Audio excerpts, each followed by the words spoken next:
Welcome to the 4 Mile Circus, the official podcast of 4 Mile Circus, which is a media production and social media services company based in Brooklyn.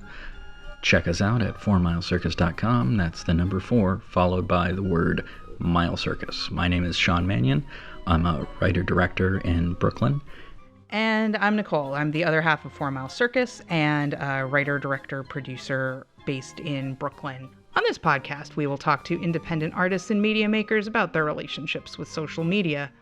If you like what you hear, please subscribe on iTunes or your platform of choice and give us a 5-star review. It really helps spread the word about the show.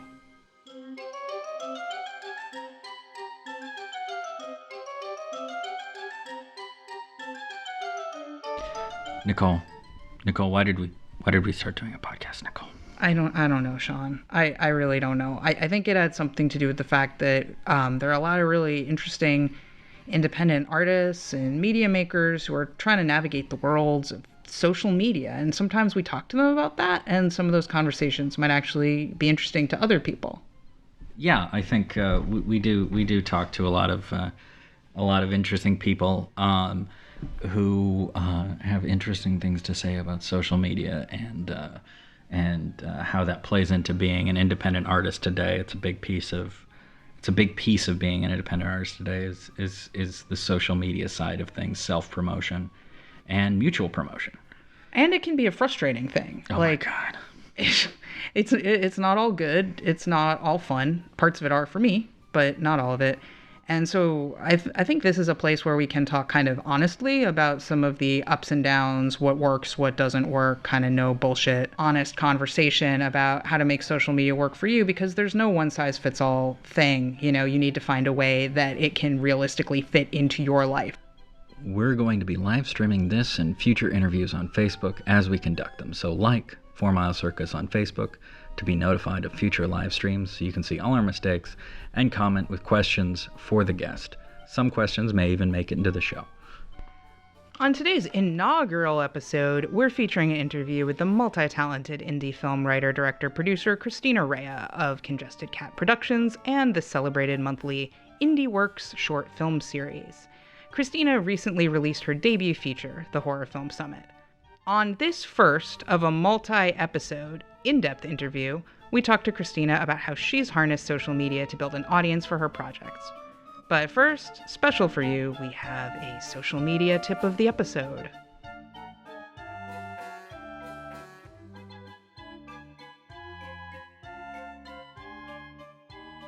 Today I'm going to just talk for a second about hashtagging, because it's a thing that there's a lot of confusion about when I talk to people about social media, in large part because we use that word, hashtag, to refer to helping to organize content across all different platforms using the little number symbol followed by some sort of word or combination of words. But I wanted to talk today about differences between using hashtags on Twitter versus Instagram versus Facebook. On Twitter, people mostly use hashtags as a way to organize conversations and jump in or out of ongoing conversations that are happening on that platform between different people. And so if you are participating in a large Twitter conversation, you will want to use the hashtag that is being used so that people can easily find people contributing to that conversation. Whether it's a structured talk of some sort or if it's just a trending topic that a lot of people are talking about, like something happening in the broader world. Whereas on Instagram, first of all, you don't have a 140 character limit the way you do on Twitter. And you can do up to 30 hashtags on every single post. And I suggest in general that you make use of those on Instagram, because that's how people who don't already find you can find your content if it's something that's going to be of interest to them. If you're posting a picture from your film shoot and they're independent filmmakers on Instagram looking for other filmmakers, like, you know, shooting their shoots, basically, they might search hashtag behind the scenes or hashtag film production or hashtag shooting or any of the other countless hashtags you can find on posts I have made pertaining to this subject. The 4 Mile Circus recommendation for using hashtags on Instagram is basically you can use up to 30, use them all, put most of them at the end of your posts. You're going to just look less tacky if your hashtags are all at the end, so people aren't scrolling through seeing like hashtag awesome, hashtag motivation, hashtag gains, hashtag whatever you're hashtagging it. Instead, they see like, behind the scenes with Christina Raia and Sean in Sean's living room, and, hashtag podcasting, hashtag independent media, hashtag whatever, do your 30 at the end of your description. So those are some differences between using hashtags on Twitter versus Instagram. They're far less useful on Facebook, but knock yourself out trying, I guess. And we'll wrap that up now. Right? That sounds good. Yeah. Okay. That was great. I hope you all learned something. I'm sure a lot of people did. So let's we're having fun. We're having fun. Thank you, Christina. BT Dubs. Thank you, Christina, for giving me those encouraging nods. I'm like, this is not interesting to you. Thank you. It helped. So, speaking of Christina, why don't you introduce yourself, Christina? You occasionally make video things, right? Like you do video stuff. Yes. Well, thank you for having me. My name's Christina Raia. I am an independent filmmaker. I also run IndieWorks, which is a monthly screening series in New York, and I'm a crowdfunding specialist at Seed and Spark. And I just try to be part of the independent film community in all of the ways possible. Okay, that's good. What is a Seed and Spark? I don't know what a Seed and Spark is. What is that? I do know what a Seed and Spark is. But... Of course you do. We've only crowdfunded twice on there. Oh, I see. Seed and Spark is a crowdfunding and integrated distribution platform for independent film. And there are a lot of things that make us different, I would say. The biggest thing is that we're very filmmaker focused, and we're about allowing filmmakers to come full circle, not circus. Too much Everything's circus. Full circle. Yes, 4 mile circus. Full circle with their projects by crowdfunding through us and then distributing through us. And it kind of keeps the control in the hands of filmmakers. Nice. So the first thing that we want to talk about for this first episode, and like I said, we're going to keep you around for a little bit, and we'll do some more that drills down a little bit more, is just talk kind of generally about your experience with social media and how that interacts with filmmaking. And obviously, I'm sure you have some perspectives as far as your work with Seed and Spark lately, but let's just kind of get started with what platforms do you use? Sure. So I'm mainly on Twitter, Facebook, and Instagram. I try to equally be on all three. They have different kind of audiences on all three, I would say. Facebook is more like reaching family and like my mom's friends and stuff like that, which has been great for crowdfunding. But Twitter is more like finding my community of filmmakers and having discussions and jumping into discussions that are already happening and kind of finding like-minded filmmakers who believe in diversity and representation the way that I do. And also just discovering other people's work, which is wonderful. And Instagram is just fun because it kind of shows activity in between projects. So I can kind of take photos of like a script I'm working on or something I'm editing or anything like that and kind of show that I'm actively working even if I'm not putting out content. Okay, that's cool. That's very cool. I think that's a good way to sort of make use of all three for their strengths. But so how long have you been on? I mean, how long have you been on each of those? I guess Facebook, Twitter, and Instagram. I was, I'm 26, so I wasn't part of like Facebook when it first became a college student thing. I was too young, but I was a late joiner. I joined in 2009, but kind of refused to use it, and then didn't start seeing the benefits of social media until I was crowdfunding for the first time in 2011. And I was also still in school, and I kind of didn't really get, I knew what crowdfunding was, but it was new and no one was really doing it, I think. Some people were, but it was just so new and no one was really talking about it. And I didn't quite get the idea of like, you need the crowd before you can crowdfund. Right. And that's when I kind of jumped on the social media bandwagon of like, okay, this is going to not just help my career, give me a career. And now in 2016, I see that I just wouldn't have a career if not for social media. I mean, it's so embedded in everything that I do, and opportunities. As like a woman and as a minority and who makes content largely about underrepresented people, it's just like there aren't opportunities for me in the industry. And so I've had to create my own audience. And social media has allowed that. Yeah. Can I ask a follow-up about that? You Sure. mentioned the idea of the need to build the crowd before doing the crowdfunding. And I was wondering for our listeners at home if you could speak a little bit about what you mean by that and what that has to do with social media in your situation. Sure. Well, I didn't get on Twitter until 2012. And again, initially I thought it was like, oh, you're just telling people what you're doing at every moment, and I didn't get it. And I spoke to some marketing people and realized that it was about promoting your work and giving yourself a voice and reaching people who have similar interests as you. And so I was able to use Twitter in particular as a way to start talking about the things that interested me and the things I wanted to say as an artist, and found people who wanted to hear that. I found my audience. I found people who were looking for the content that I wanted to make. And that's really what you have to do before you can crowdfund, because we don't have, huge marketing budgets where we can just throw money out into the world and put up posters all over subways and stuff like that. We need to actually directly connect with people. And that's what social media has allowed, is to say, okay, I can't reach millions of people. Maybe I can reach a few hundred who very specifically want what I'm making. So I know that these are valuable connections, that they're worth my limited time and my limited resources.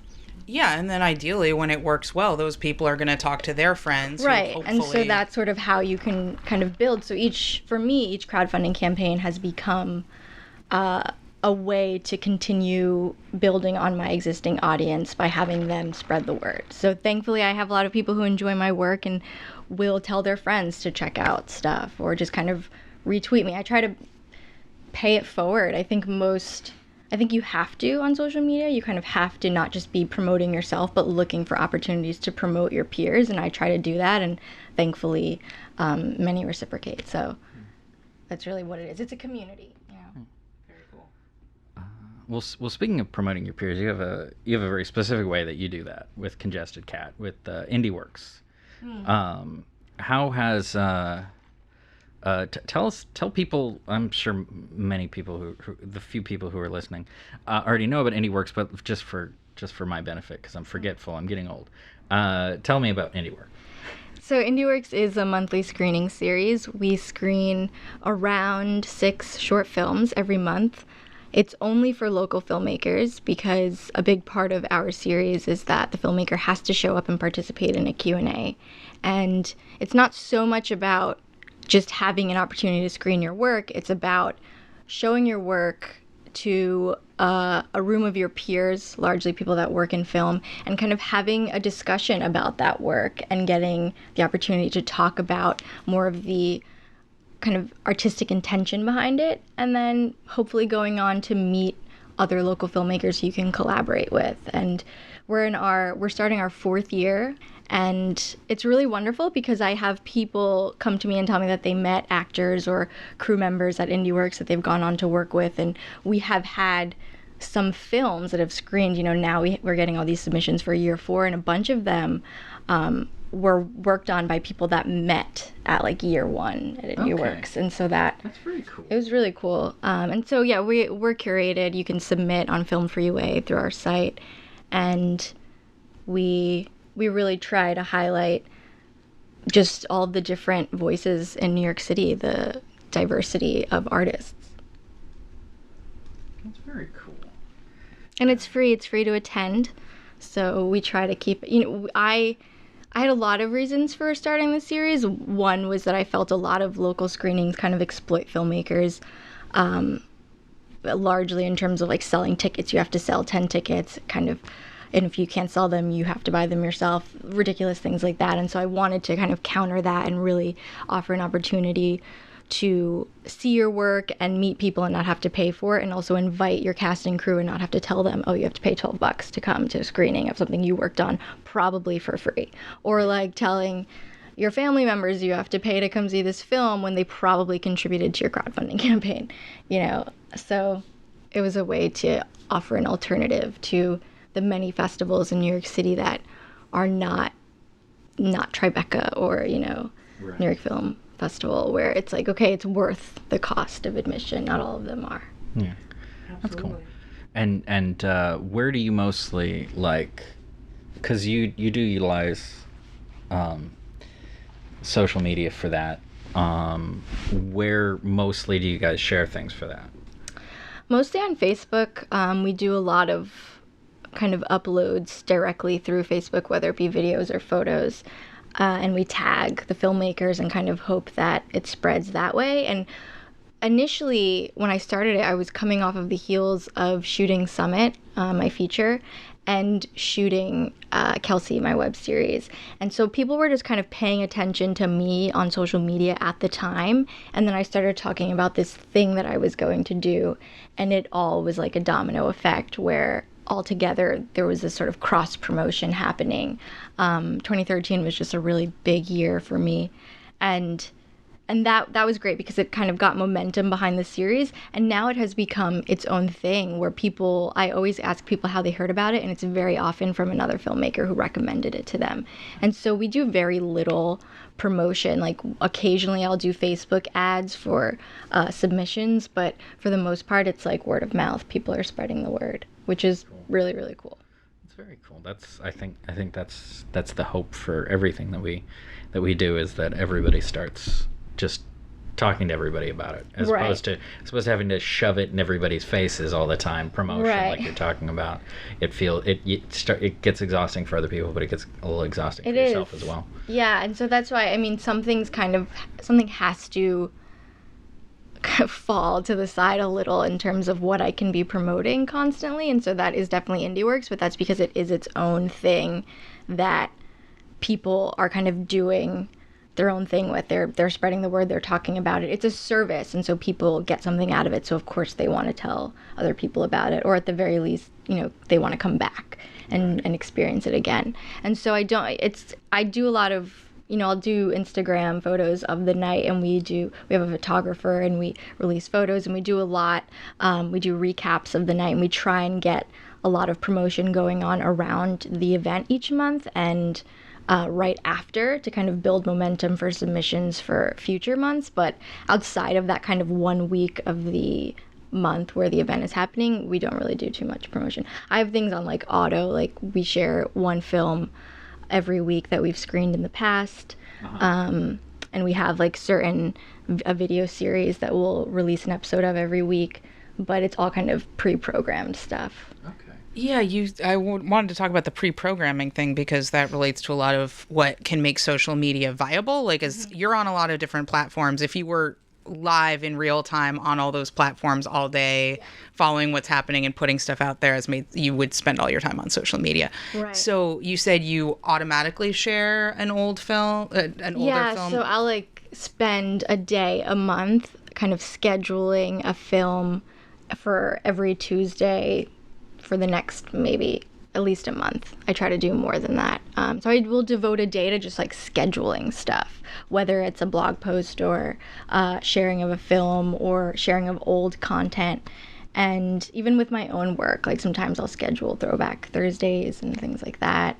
I use Hootsuite a lot, especially if I'm going to be on set or if I know I'm just not going to be able to be as active as I'd like.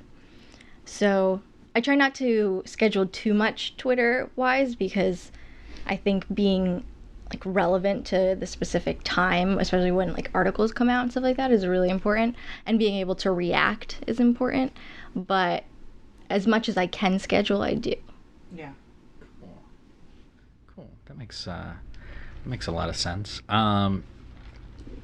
So beyond promotion, I think you touched on this a little bit, but beyond promotion, like what kind of value have you seen from social media? You mentioned a little bit offhand about like community, like finding like Yeah. people. You know, when I first got on social media, for one thing, it was like, oh, I'm going to share my work and I'm going to find other work. But it was largely like, oh, I just kind of want to be followed and liked. I want to be likable, you know.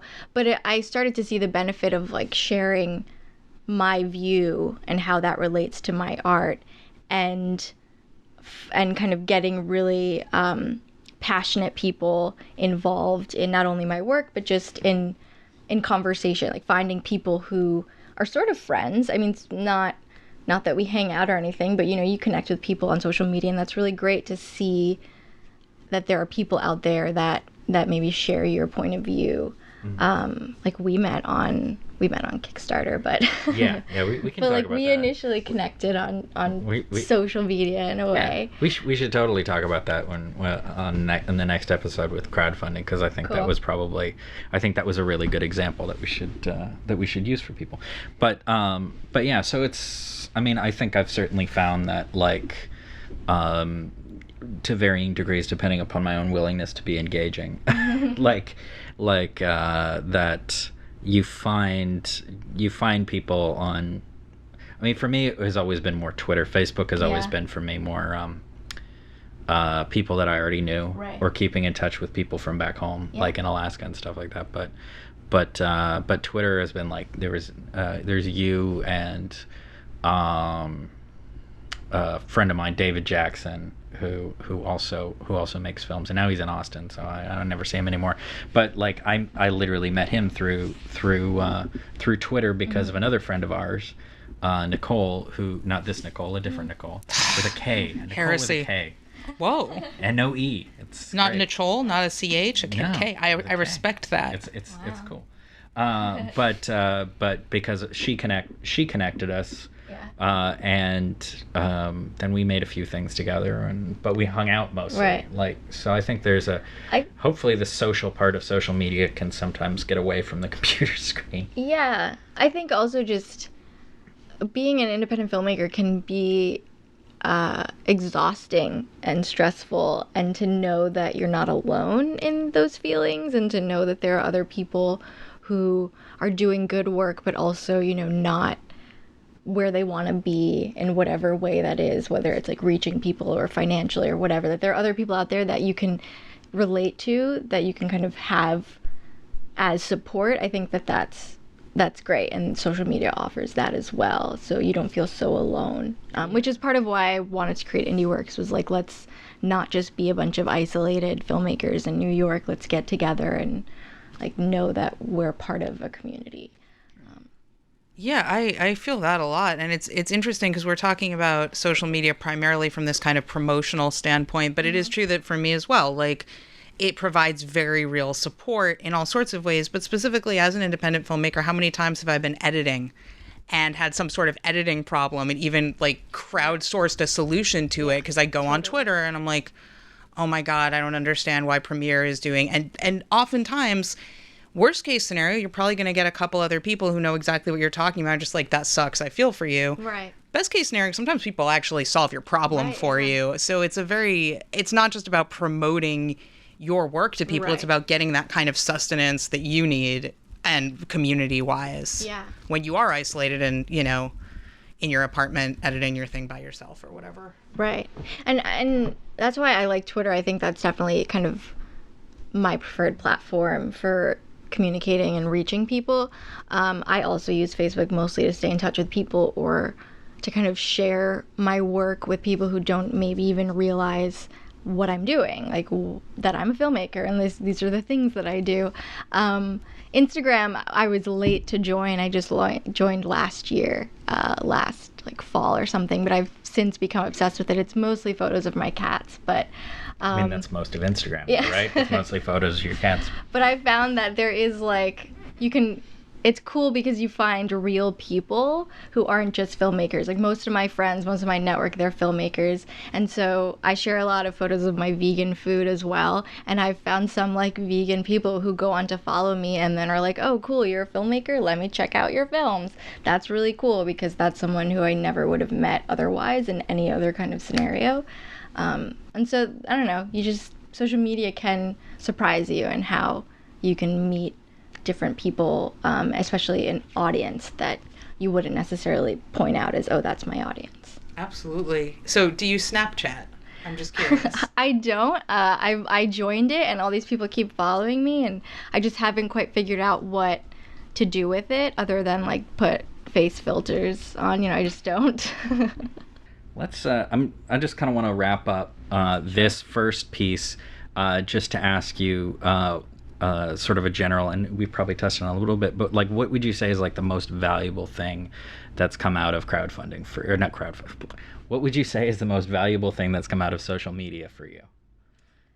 I mean, the most valuable thing is actually having the opportunity to share my work and directly reach people. I just don't think that that wouldn't exist without social media. There would be no way I could, even if, Vimeo existed, I could put my film up there, I could put it on YouTube, but without the ability to directly put it out to people who I know are looking for it, no one would see it. And just creating momentum behind my work, like my web series, for instance, we've gotten a lot of press for it, but there just wouldn't have been as much interest from press if not for the social media kind of conversation happening already around it. And yeah, so it's just, social media is kind of everything in terms of the ability for me to have, like I said, a career. Like, sure, I could be a filmmaker.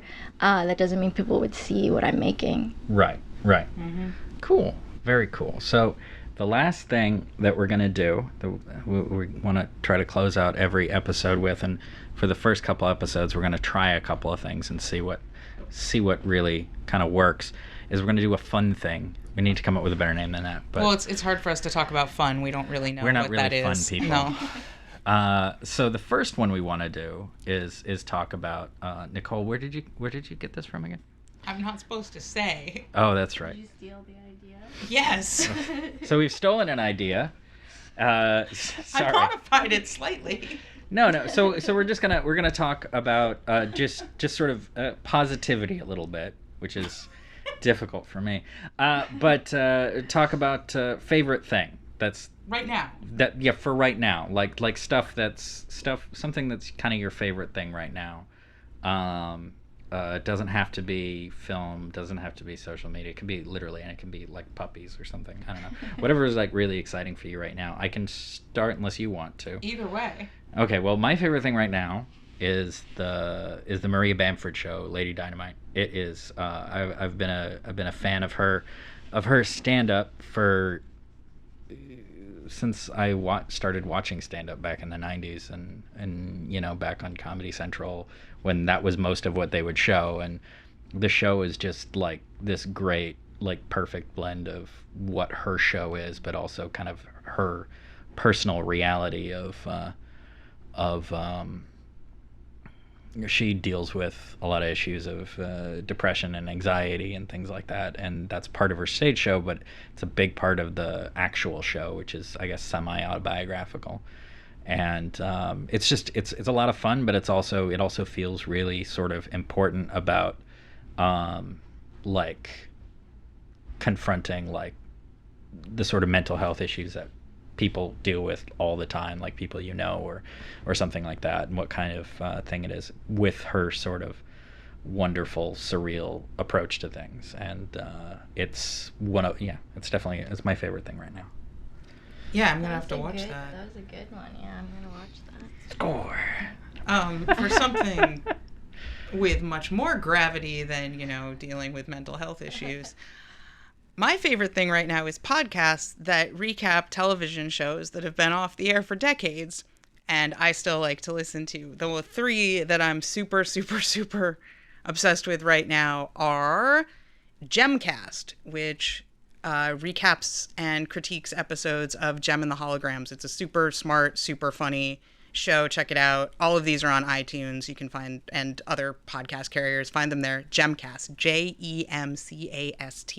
One of my favorite podcasts right now. And the other two are The Blaze with Lizzie and Kat, and previously .tv's Again with This, Beverly Hills 90210 edition. both of these shows that I listen to regularly just recap episodes of the original Beverly Hills 90210 with their own commentary, critiques, etc., that are often extremely on point.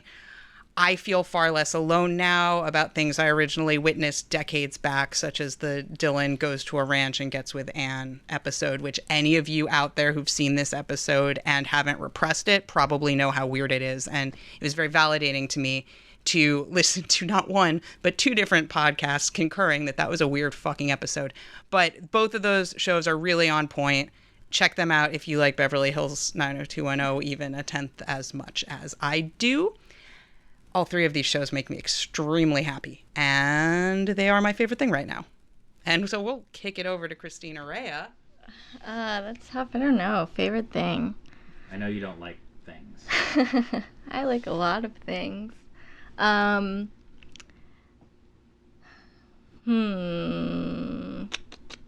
know what which I want more of, is I've been like binging female-driven period pieces from the UK on Netflix. Like, there's a ton of things. I just recently watched Called the Midwives, but I'm like digging that. and I want more of that, like women, the lives of women during these periods that are often very focused on men. And obviously, like, it would be nice if there were some focus on non-white women in the past as well. But that's like a new thing that I've been just kind of looking. Like, I watched that and then everything that was recommended related to it, and I'm looking for more. Speaking of that sort of thing, have you watched Period Piece, the Comedy Central show? No. It's sort of a parody of those sorts of things, okay. But it's very funny. It's I'm just spacing on who's in it. The dark-haired woman who's in Garfunkel and Oates, if you know those comedians, she's in it, and she's very funny. No, wait, I'm wrong. It's the other one. It's the blonde one is in it. The dark-haired one is in some other show I was watching. Oh no, never mind. It's the blonde one is in it, and a bunch of other people from like the the guys who did the summer camp movie. What is it called? The summer Wet camp. Hot American Wet Hot American Summer. A lot of those guys are in it too. So When is it from?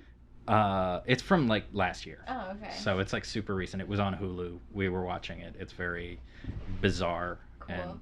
and kind of horrible at times. Like, not in a. It's a horrible show. It's they're very dark.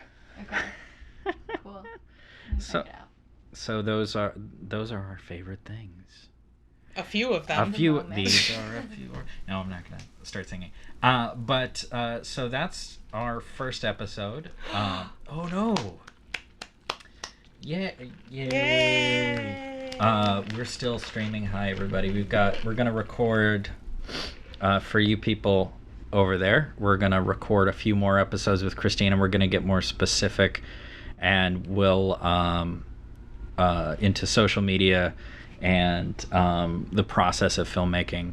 And so the next couple episodes, we're going to kind of look at Christina's work, specifically Summit, her film, as sort of almost a case study of social media and filmmaking and the life cycle of a project, from the initial stages all the way through release.